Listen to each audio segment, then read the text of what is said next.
Before Jesus ascended to heaven, he left his disciples with a mission to make disciples of all nations. It's interesting when you think about discipleship these days, a lot of people tend to think it's just a curriculum or a Bible study, maybe a class you attend, maybe just some spiritual disciplines you learn. But when you look at the life of Jesus with his disciples, you realize for him, discipleship was an all-of-life thing. They ate together, they played together, they walked together, they talked together. He knew them, they knew him.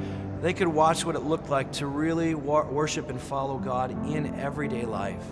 And so as I define discipleship often, I'll say it's leading people to increasingly submit all of life to the empowering presence and lordship of Jesus Christ. It's an all-of-life thing.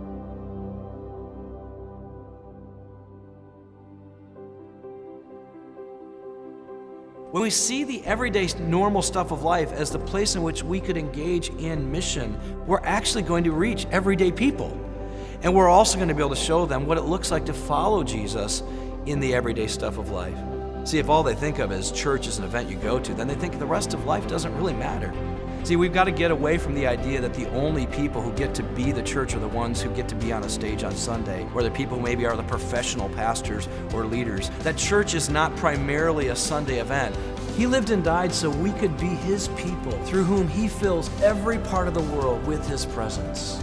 He plans to saturate the earth with his glory through us, his church, making disciples of Jesus in the everyday stuff of life.